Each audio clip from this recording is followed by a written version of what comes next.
21, Darby Lyman Moody, o célebre ganhador de almas, 1837 a 1899. Tudo aconteceu durante uma das famosas campanhas de Moody e Stanley para salvar almas. A noite de uma segunda-feira tinha sido reservada para um discurso dirigido aos materialistas. Carlos Bradlaugh, campeão de cetismo, então de Zenith da fama, ordenou que todos os membros dos clubes que fundara assistissem à reunião. Assim, cerca de 5.000 homens resolvidos a dominar o culto entraram e ocuparam todos os bancos. Moody pregou sobre o texto: a rocha deles não é como a nossa rocha, sendo os nossos próprios inimigos os juízes. Deuteronômio 32:31. Eis os detalhes desse interessante episódio, relatado em sua biografia. Com uma rajada de incidentes relevantes e comoventes de suas experiências com as pessoas presas ao leito de morte, Moody deixou que os homens julgassem por si mesmos que tinham melhor alicerce sobre o qual deviam basear a sua fé e a esperança. Sem querer, muitos dos assistentes tinham lágrimas nos olhos. A grande massa de homens, demonstrando o mais negro e determinado desafio a Deus estampado nos seus rostos, encarou o contínuo ataque de Moody aos pontos mais vulneráveis, isto é, o coração e o lar. Ao findar, Moody disse: levantemo-nos para cantar, ó, vinde vós aflitos, e enquanto fazemos, os porteiros abram todas as portas para que possam sair todos os que quiserem. Depois faremos o culto, como de costume, para que aqueles que desejarem aceitar o Senhor Jesus, o Salvador.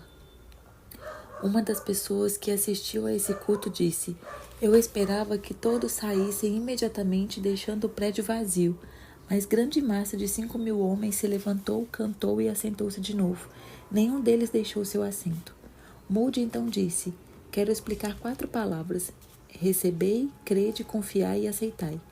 Um grande sorriso passou de um a outro em todo aquele mar de rostos. Depois de falar um pouco sobre a palavra recebei, fazei um apelo. Quem quer recebê-lo? É somente dizer quero. Cerca de 50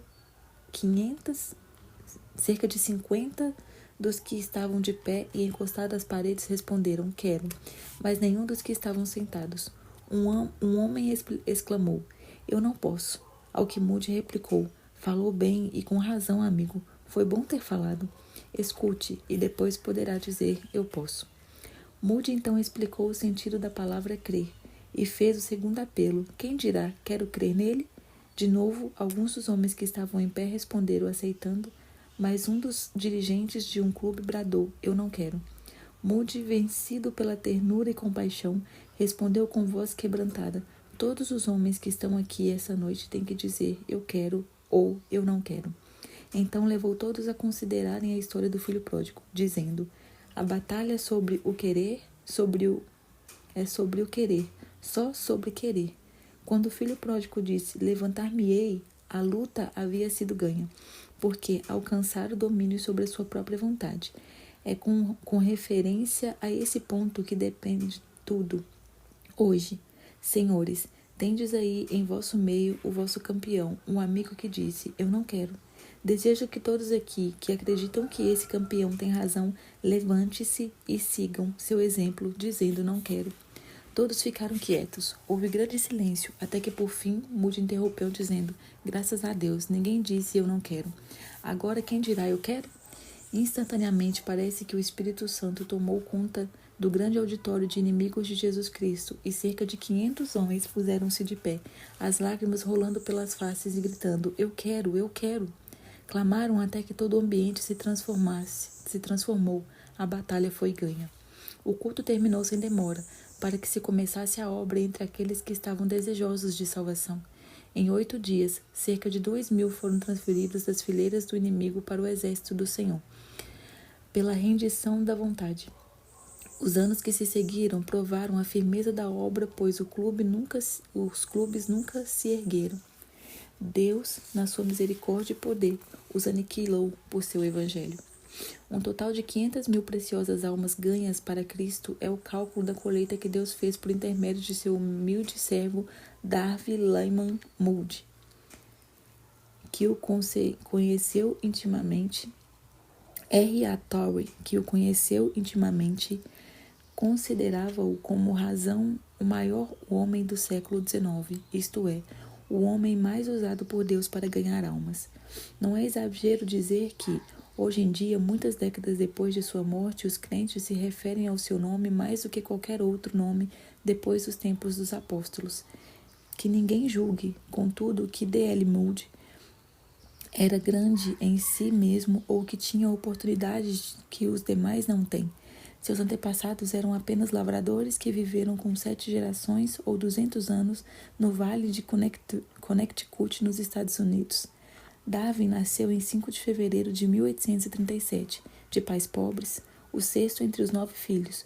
Quando era ainda pequeno, seu pai faleceu e os credores tomaram conta do que ficou, deixando a família destituída de tudo, até da lenha que aquecera a casa em tempos de intenso frio. Não há história que comova e inspire tanto quanto a daqueles anos de luta da viúva, mãe de Darwin. Poucos meses depois da morte de seu marido, nasceu-lhe gêmeos e o filho mais velho tinha apenas 12 anos. O conselho de todos os parentes foi que ela entregasse a prole para os outros criarem, mas com invencível coragem e santa dedicação a seus filhos, ela conseguiu criar todos os novos no próprio lar. Guarda-se ainda como tesouro precioso sua Bíblia com as palavras de Jeremias 49:11 sublinhadas. Deixa os teus órfãos e os conservarei em vida, e confia em mim, tuas viúvas. Pode-se esperar outra coisa a não ser que os filhos ficassem ligados à mãe e que crescessem para se tornarem homens e mulheres que conhecessem o mesmo Deus que ela conhecia? Assim se expressou Darwin ao lado da ataúde de sua mãe quando ela faleceu com a idade de 90 anos. Se posso conter-me, quero dizer algumas palavras. É grande honra ser filho de uma mãe como ela. Já viajei muito, mas nunca encontrei alguém como ela. Ligava a si seus filhos de tal maneira que representavam um grande sacrifício para qualquer delas afastar-se do lar. Durante o primeiro ano, depois que meu pai faleceu, ela adormecia todas as noites chorando. Contudo, estava sempre alegre e animada na presença dos filhos. As saudades serviam para chegar-se mais perto de Deus. Muitas vezes eu me acordava e ela estava orando, às vezes chorando. Não posso expressar a metade do desejo de dizer, aquele rosto como é querido. Durante 50 anos não senti gozo maior do que gozo de voltar para casa. Quando estava ainda a 75 quilômetros de distância, já me sentia tão inquieta e desejoso de chegar, que me levantava do assento para passear pelo carro até o trem chegar à estação. Se chegava depois de anoitecer, sempre olhava para ver a luz na janela da minha mãe. Sentia-me tão feliz essa vez por chegar a tempo de ela ainda me reconhecer. Perguntei-lhe, mãe, me conhece? Ela respondeu, ora, se eu te conheço, aqui está a sua Bíblia. Assim gasta, porque é a Bíblia do lar. Tudo que ela tinha de bom veio deste livro, e foi dele que nos ensinou. Se minha mãe foi uma bênção para o mundo, é porque bebia dessa fonte. A luz da viúva brilhou no outeiro durante 50 anos. Que Deus a abençoe, mãe. Ainda a amamos. Deus, adeus, por um pouco tempo. Mãe. Ao contemplar o êxito de Darwin L. Moody, somos constrangidos a acrescentar: quem pode calcular as possibilidades de um filho criado no lar onde os pais amam sinceramente ao Pai Celestial a ponto de chamar diariamente todos os filhos para escutarem a sua voz na leitura da Bíblia e reverentemente clamarem a Ele em oração? Todos os filhos da viúva Moody assistiam aos cultos aos domingos e levavam merenda para passar o dia inteiro na igreja. Tinham de ouvir 2 prolongados sermões e, no intervalo, assistir à escola dominical. Darwin, depois de trabalhar a semana inteira, achava que sua mãe exigia demais, obrigando-o a assistir aos sermões, os quais não compreendia, mas por fim chegou a ser agradecido a essa boa mãe pela dedicação nesse sentido. Com a idade de 17 anos, Moody saiu de casa para trabalhar na cidade de Boston, onde achou emprego na sapataria de seu tio. Continuou a assistir aos cultos, mas ainda não era salvo. Notai bem, os que vos dedicais à obra de ganhar almas. Não foi num culto de Darwin Moody. Não foi num culto que Darwin Moody foi levado ao Salvador. Seu professor de escola dominical, Eduardo Kimball, conta. Resolveu falar-lhe acerca de Cristo e de sua alma. Vacilei um pouco em entrar na sapataria.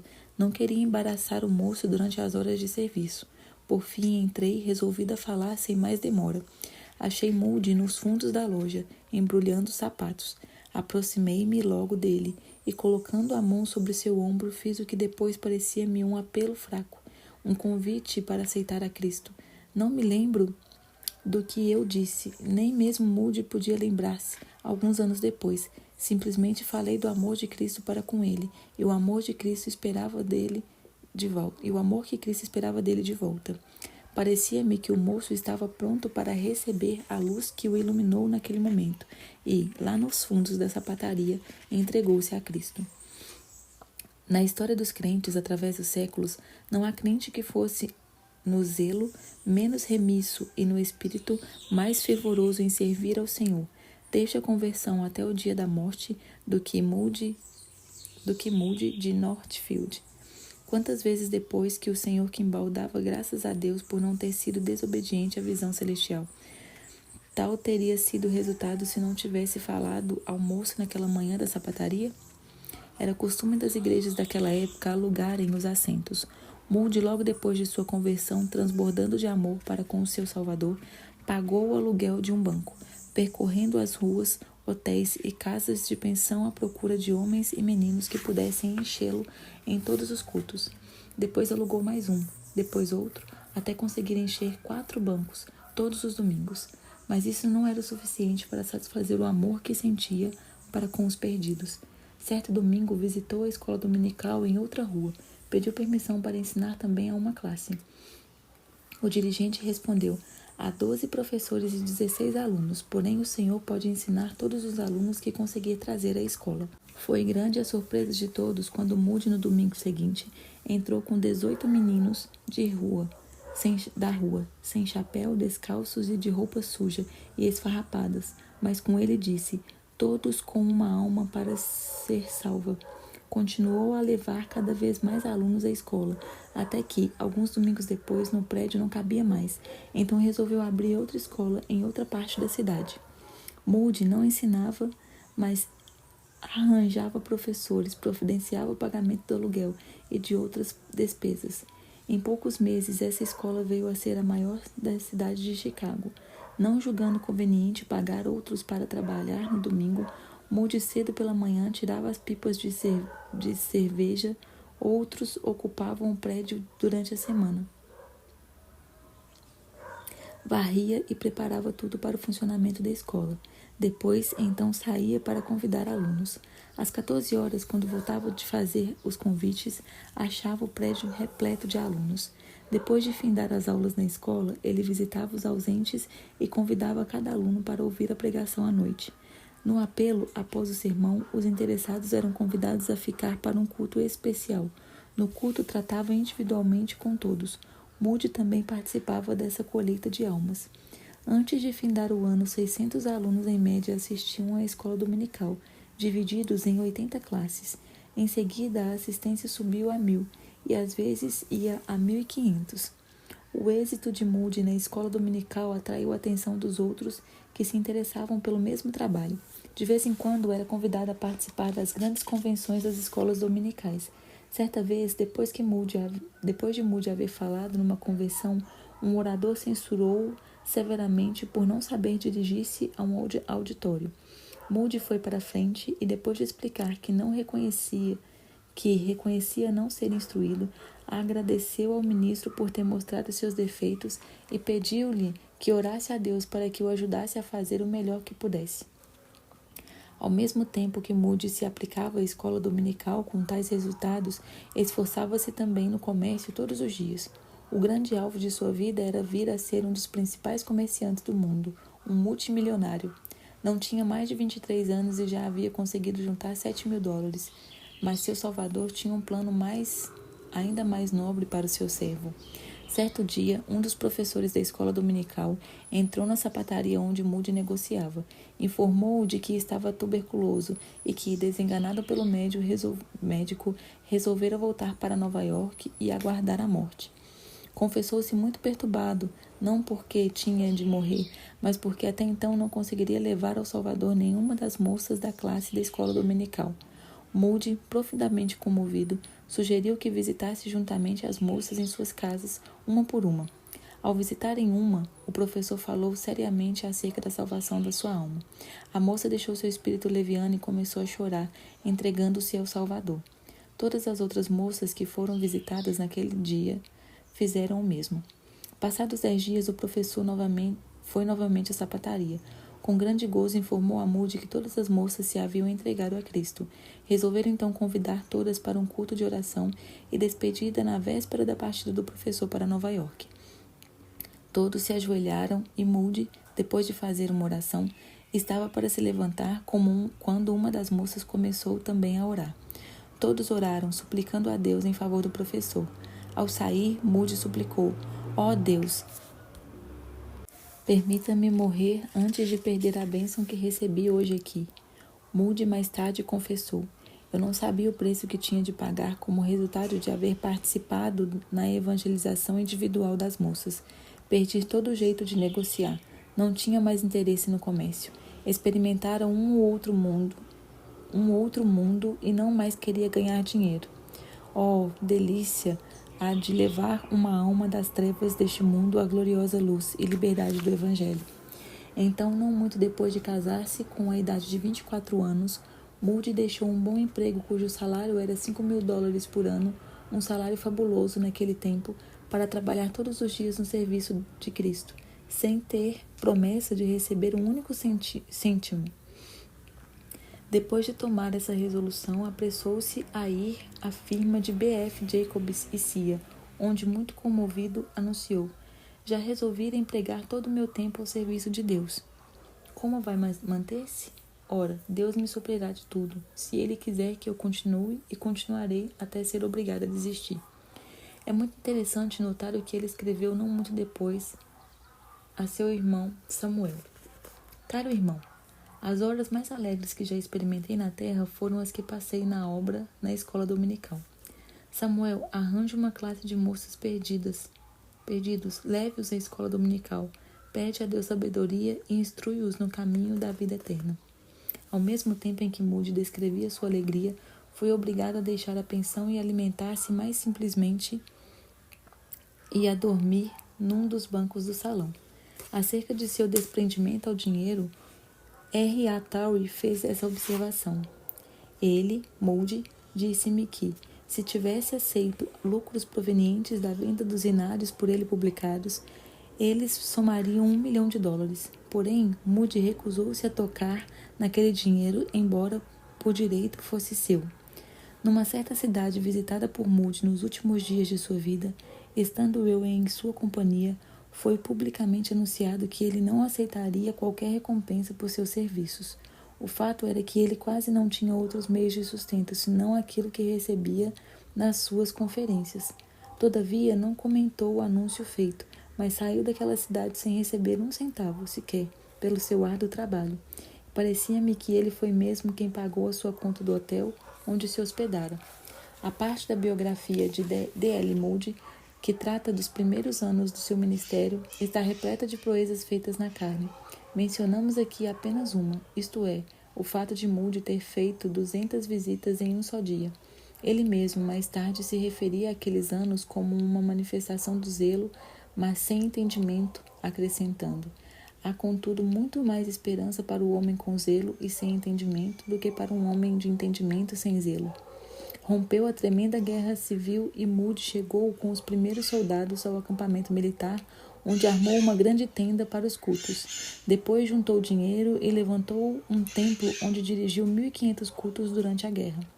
Uma pessoa que o conhecia assim comentou sua ação: Moody precisa estar constantemente em todos os lugares, dia e noite, nos domingos e em todos os dias da semana, orando, exortando, tratando com os soldados acerca das suas almas, regozijando-se nas oportunidades abundantes de trabalhar no grande fruto ao seu alcance por causa da guerra. Depois de findar a guerra, dirigiu uma campanha para levantar em Chicago um prédio para os cultos, com capacidade de 3.000 pessoas. Quando, mais tarde, esse edifício foi destruído por um incêndio, ele e 2 outros iniciaram nova campanha, antes de os escombros haverem esfriado para levantarem novo edifício. Trata-se de Farwell Hall II, que se tornou um grande centro religioso em Chicago. O segredo desse êxito foram os cultos de oração que se realizavam diariamente ao meio-dia, precedidos por 1 hora de oração de Moody, escondido no vão debaixo da escada. No meio desses grandes esforços, Moody resolveu inesperadamente fazer uma visita à Inglaterra. Em Londres, antes de tudo, foi ouvir Spurgeon pregar no Metropolitan Tabernacle. Já tinha lido muito do que o príncipe dos pregadores escrevera, mas ali pôde verificar que a grande obra não era de Spurgeon, mas de Deus, e saiu de lá com outra visão. Visitou George Muller e o orfanato de Bristol. Desde aquele tempo, a autobiografia de Muller exerceu tanta influência sobre ele como já o tinha feito O Peregrino, de Bunyan.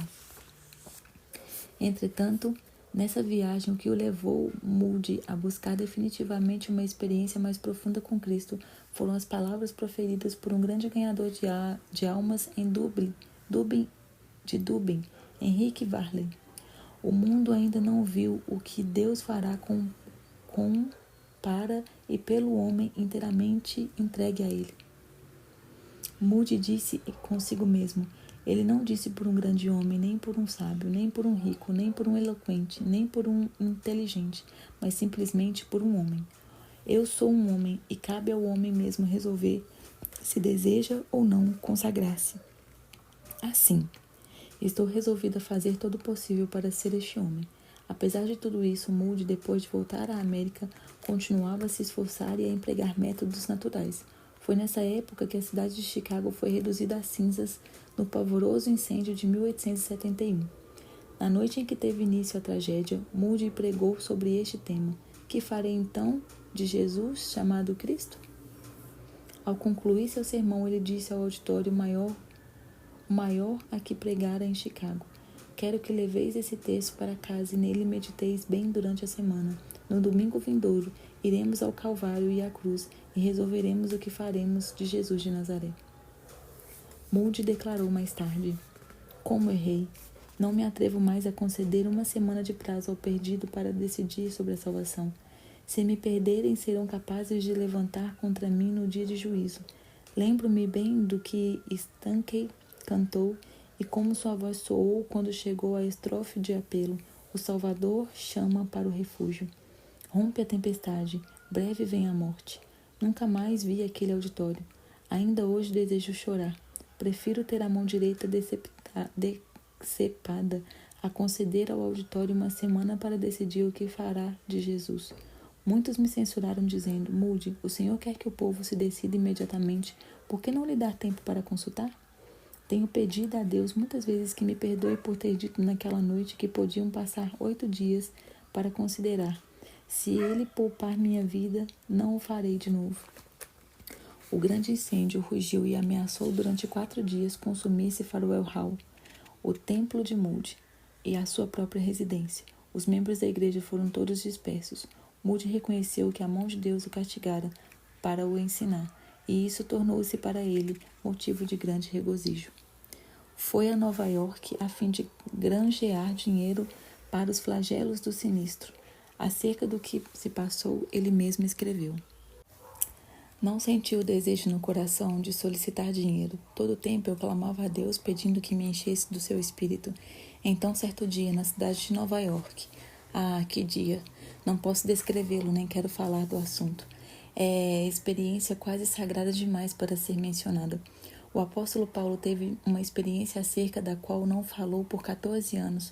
Posso apenas dizer que Deus se revelou a mim e tive uma experiência tão grande no seu amor que tive de rogar-lhe que tirasse de mim sua mão. Voltei a pregar. Os sermões não eram diferentes. Não apresentei outras verdades. Contudo, centenas se converteram. Não quero voltar para viver de novo como eu vivi outrora, nem que eu pudesse possuir o mundo inteiro. Acerca dessa experiência, um de seus biógrafos acrescentou: o Moody que andava na rua parecia outro. Nunca mais bebera mosto, mas então conhecia a diferença entre o júbilo de Deus, que Deus dá, e o falso júbilo de Satanás.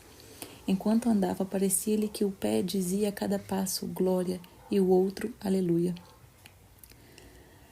O pregador rompeu em soluços, balbuciando: ó Deus, constrange-nos a andar perto de ti para todo sempre. Sobre o mesmo acontecimento, ainda outro escreveu o seguinte: o fruto da sua pregação tinha sido pequeno. Angustiado em espírito, ele andava pelas ruas da grande cidade de noite, orando: ó Deus, unge-me com teu espírito. Deus ouviu e concedeu-lhe lá mesmo, na rua, aquilo por que rogava. Sua vida anterior era como se experimentasse puxar água de um poço que parecia seco. Fazia afundar a bomba com toda a força, mas tirava muito pouca água. Agora Deus fez sua alma como poço artesiano, onde nunca falta água. Assim chegou a compreender o que significam as palavras: a água que eu lhe der virá a ser nele uma fonte de água que mana para a vida eterna. O Senhor supriu dinheiro para Moody construir um edifício provisório para realizar os cultos em Chicago. Era de madeira rústica, forrada de papel grosso para evitar o frio. O teto era sustentado por fileiras de estacas colocadas no centro. Neste templo provisório realizavam-se os cultos durante 3 anos no meio de um deserto de cinzas. A maior parte do trabalho de construção foi feita pelos membros que moravam em ranchos ou mesmo em lugares escavados por debaixo das calçadas nas ruas. Ao primeiro culto assistiram mais de 1.000 crianças com seus respectivos pais. Esse templo provisório serviu de morada para Moody e Sankey, seu evangelista cantor. Eram tão pobres como os outros em redor, mas tão cheios de esperança e gozo que conseguiram levar muitos a Cristo e se tornaram ricos, apesar de nada possuírem. Onda após onda de avivamento passou sobre o povo. Os cultos continuavam dia e noite quase sem cessar durante alguns meses. Multidões choravam seus pecados, às vezes dias inteiros, e no dia seguinte, perdoados, clamavam e louvavam em gratidão a Deus. Homens e mulheres até então desanimados participavam do gozo transbordante de Moody, transformado pelo batismo no Espírito Santo. Não muito depois de haver construído o templo permanente, com assentos para 2.000 pessoas e sem endividar-se, Moody fez sua segunda viagem à Inglaterra. Nos primeiros cultos que realizou nesse país, encontrou igrejas frias com pouca assistência e o povo sem interesse nas suas mensagens.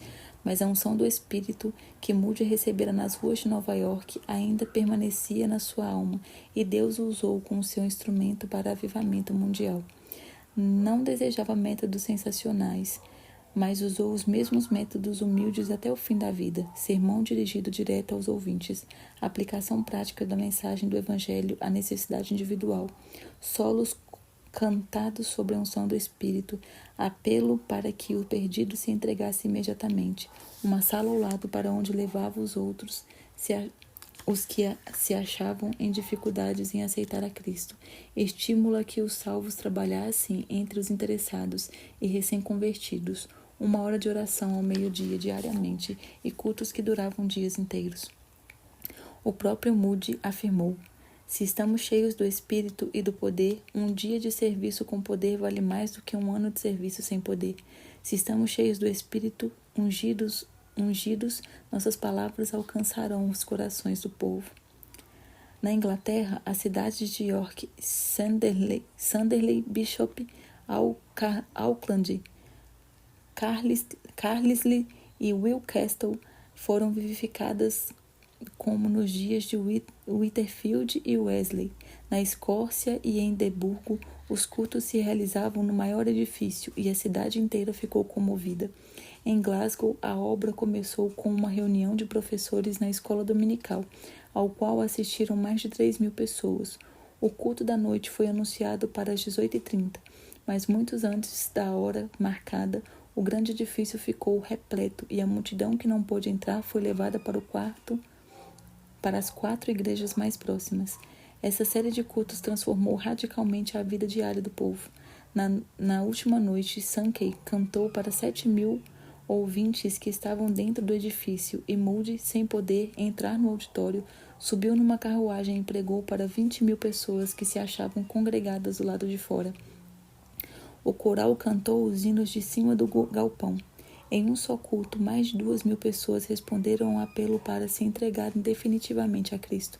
Durante o verão, pregou em Alberden, Montrose, Brechin, Forfar, Huntly, Inverness, Arbroath, Fire, Knighton, Eigin, Fairies, Grauton, Kate, Houlteside e Comptebelton.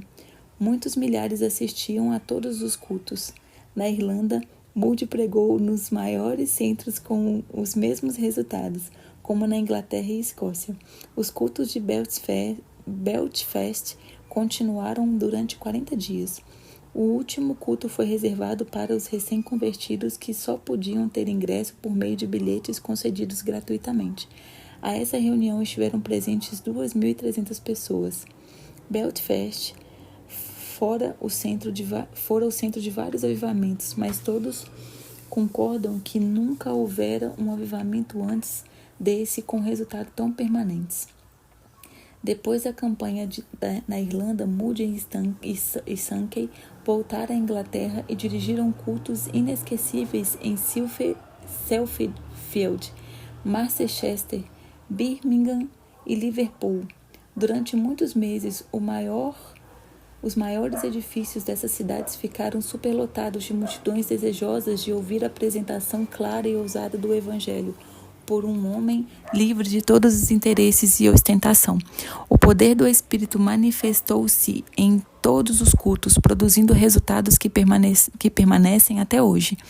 O itinerário de Moody e Sankey na Europa findou-se após 4 meses de cultos em Londres. Moody pregava alternadamente em 5 centros e em cada um deles foram realizados 60 cultos, com exceção de Victoria Hall, 45 cultos. Os números da assistência nos servem para compreender algo da grandeza dessa obra durante esse período. Vale acrescentar aqui o seguinte: as diferenças entre as denominações quase desapareceram. Pregadores de todas as igrejas cooperavam numa plataforma comum para a salvação dos perdidos. Glória a Deus. Abriram-se de novo as Bíblias e houve um grande interesse pelos estudos da Palavra de Deus. Quando Moody saiu dos Estados Unidos em 1873, era conhecido apenas em alguns estados e tinha fama apenas como obreiro da Escola Dominical e da Associação Cristã de Moços, mas quando voltou da campanha na Inglaterra, em 1875, já era conhecido como o mais famoso pregador no mundo. Contudo, continuou o mesmo humilde servo de Deus. Foi assim que uma pessoa que o conhecia intimamente descreveu sua personalidade. Creio que era a pessoa mais humilde que jamais conheci. Ele não fingia humildade. No íntimo do seu coração, rebaixava-se a si mesmo e superestimava os outros.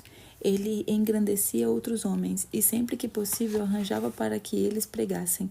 Fazia tudo para não aparecer. Ao chegar novamente nos Estados Unidos, Moody recebera convites para pregar vindos de todas as partes do país. Sua primeira campanha em Brooklyn foi um modelo para todas as outras. As denominações cooperavam. Alugaram um prédio que comportava 3.000 pessoas. O resultado foi uma grande e permanente obra. Durante um período de 20 anos, ele dirigiu campanhas com grandes resultados nas maiores cidades dos Estados Unidos, Canadá e México. Em diversos lugares, as campanhas duraram até 6 meses em todos os lugares. Moody proclamava clara e praticamente a mensagem do Evangelho. Em suas campanhas, havia ocasiões que eram realmente dramáticas. Em Chicago, o circo Forepaugh, com uma tenda de lona que abrigava 10.000 pessoas sentadas e outras 10.000 em pé, anunciou espetáculos para 2 domingos. Moody alugou a tenda para realizar cultos pela manhã. Os donos, achando muita graça em tal tentativa, mas no primeiro culto a tenda ficou repleta. Foram tão poucos os que assistiram aos shows do circo à tarde que os donos resolveram não fazer sessão no segundo domingo. Entretanto, o culto evangelístico realizou-se sobre a lona no segundo domingo. O calor era tanto que dava a impressão de matar a todos, porém cerca de 18.000 pessoas ficaram em pé, banhados de suor e esquecidos do calor, no silêncio que reinava durante a pregação de Moody. O poder desceu e centenas foram salvos. Acerca de um desses cultos, certo assistente deu estas impressões. Nunca jamais esquecerei de certo sermão que Moody pregou. Foi no circo de Forepalgin, durante a exposição mundial. Estavam presentes cerca de 18.000 pessoas de todas as classes, de todas as qualificações. O texto do sermão foi: pois o Filho do Homem veio buscar e salvar o que estava perdido. Grandiosa era a unção do pregador, parecia estar em íntimo contato com todos os corações daquela massa de gente. Moody disse repentinamente: pois o Filho do Homem veio hoje ao circo Farepalgin, para procurar e salvar os que se perderam. Escrito e impresso parecia um sermão comum, mas suas palavras, pela santa unção que lhe sobreveio, tornaram-se palavras de espírito de vida. Durante a exposição mundial, no dia designado em honra a Chicago, todos os teatros da cidade fecharam porque se esperava que todo mundo fosse à exposição. A 6 quilômetros de distância, porém, Moody alugou o Central Music Hall. E a R.T. Tower testificou que a assistência era tão grande que ele só conseguiu entrar por uma janela dos fundos do prédio. Os cultos de Moody continuaram tão concorridos que a exposição mundial teve de deixar de funcionar aos domingos por falta de assistência. Henrique Monrose, pregador escocês, dá a seguinte opinião acerca de Moody e de seus discursos. 1. Crê firmemente que o Evangelho salva os pregadores quando eles creem e confiam na história simples do Salvador crucificado e ressuscitado. 2. Espera a salvação de almas quando prega, e o resultado é que Deus honra sua fé. 3. Prega como se jamais fosse realizar outro culto, e como se os pecadores nunca mais tivessem a oportunidade de ouvir o som do Evangelho, pelos apelos à decisão, agora mesmo, são comoventes. 4. Consegue levar os crentes a trabalhar com os interessados depois do sermão. Insiste em que perguntem aos que estão assentados ao lado se são salvos ou não. Tudo na sua obra é muito simples. Aconselho os obreiros da seara do Senhor a aprenderem de nosso amado irmão algumas lições preciosas sobre a tarefa de ganhar almas. O Dr. Daly se pronunciou dessa forma: acerca do poder de Moody, acho difícil falar. É tão real e ao mesmo tempo tão diferente do poder dos demais pregadores que não sei descrevê-lo. Sua realidade é inegável. Um homem que pode cativar o interesse de um auditório de 3.000 a 6.000 pessoas por meia hora de manhã, por 40 minutos de novo ao meio-dia, e de um terceiro auditório de 13 a 15.000 durante 40 minutos à noite deve ter um poder extraordinário. Acerca desse poder maravilhoso, Torrey também testificou: várias vezes tenho ouvido diversas pessoas dizerem que viajaram grandes distâncias para ver e ouvir D.L. Moody, e que ele, de fato, é um maravilhoso pregador. Sim, ele era, em verdade, um maravilhoso pregador. Considerando tudo, o mais maravilhoso que eu jamais ouvi. Era o grande privilégio de ouvi-lo pregar, como só ele sabia pregar. Contudo, conhecendo-o intimamente, quero testificar que Moody era maior como intercessor do que como pregador. Enfrentando obstáculos aparentemente invencíveis, ele sabia vencer todas as dificuldades. Sabia e cria, no mais profundo da sua alma, que não havia nada demasiadamente difícil para Deus fazer, e que a oração podia conseguir tudo o que Deus pudesse realizar. Certo dia, na sua grande campanha em Londres, Moody estava pregando num teatro repleto de pessoas de alta sociedade, e entre elas havia um membro da família real. Moody levantou-se e leu Lucas 4:27. E havia muitos leprosos em Israel no tempo do profeta Eliseu. Ao chegar a palavra, Eliseu, ele não a podia pronunciar e começou a gaguejar e balbuciar. Começou a ler o versículo de novo, mas de novo não podia passar adiante. Experimentou a terceira vez e falhou pela terceira vez. Então fechou o livro e, muito comovido, olhou para cima, dizendo: ó Deus, use esta língua de gago para proclamar Cristo crucificado a este povo. Desceu sobre ele o poder de Deus, a ponto de derramar sua alma em tal torrente de palavras que o auditório inteiro ficou como que derretido pelo fogo divino. Foi durante essa segunda visita às Ilhas Britânicas que realizou a sua obra entre os homens das célebres universidades de Oxford, em Cambridge. É uma história muitas vezes repetida de como ele, sem instrução, mas com a graça de Deus e diplomacia, venceu a censura e fez entre os intelectuais o que alguns consideram a maior obra de sua vida. Apesar de Moody não ter instrução acadêmica, reconhecia o grande valor da educação e sempre aconselhava a mocidade a se preparar para manejar bem a palavra de Deus. Reconhecia a grande vantagem da instrução também para os que pregam o poder do Espírito Santo. Existem ainda hoje 3 grandes monumentos às suas convicções nesse ponto. As 3 escolas que ele fundou: o Instituto Bíblico em Chicago, com 38 prédios e 16 mil alunos matriculados nas salas diurnas, noturnas e em cursos por correspondência. O Northfield Seminary, com 490 alunos, e a Escola Bíblica Monte Hermon, com 500 alunos. Entretanto, ninguém se engane como alguns desses alunos e como diversos crentes entre nós, pensando que o grande poder de Moody era mais intelectual do que espiritual. Sobre esse ponto, ele mesmo falava com ênfase. Para maior clareza, citamos o seguinte trecho de seus Short Talks. Não conheço coisa mais importante que a América precise do que de homens e mulheres inflamados com o fogo do céu. Nunca encontrei um homem ou uma mulher inflamados com o Espírito Santo de Deus que fracassassem. Creio que isso seja mesmo impossível. Tais pessoas nunca se sentem desanimadas. Avançam mais e mais e se animam mais e mais. Amados, se não tendes essa iluminação, resolvei adquiri-la e orai. Ó Deus, ilumina-me com o teu Espírito Santo. Nos registros de R.A. Torrey, podemos ver nitidamente como era o espírito dessas escolas que fundou. Moody costumava escrever-me antes de iniciar uma nova campanha, dizendo: pretendo dar início ao trabalho no lugar tal e tal dia. Peço-lhe que convoque os estudantes para um dia de jejum e oração. Eu lia essas cartas aos estudantes e lhes dizia: Moody deseja que tenhamos um dia de jejum e oração para pedir, primeiramente, as bênçãos divinas sobre nossas próprias almas e nosso trabalho. Muitas vezes ficávamos ali na sala de aula até alta noite, ou até mesmo até a madrugada, clamando a Deus porque Moody nos exortava a esperar até que recebêssemos a bênção. Quando homens e mulheres não tenho eu conhecido cujas vidas e caráter foram transformados por aquelas noites de oração, e quantos têm conseguido grandes coisas, muitas coisas em muitas terras, como resultado daquelas horas gastas em súplicas a Deus. Até o dia da minha morte, não poderei esquecer de 8 de julho de 1894. Era o último dia da Assembleia dos Estudantes de Northfield. Às 15 horas, reunimos-nos em frente à casa da progenitora de Moody. Havia 456 pessoas em nossa companhia. Depois de andarmos alguns minutos, Moody achou que podia parar.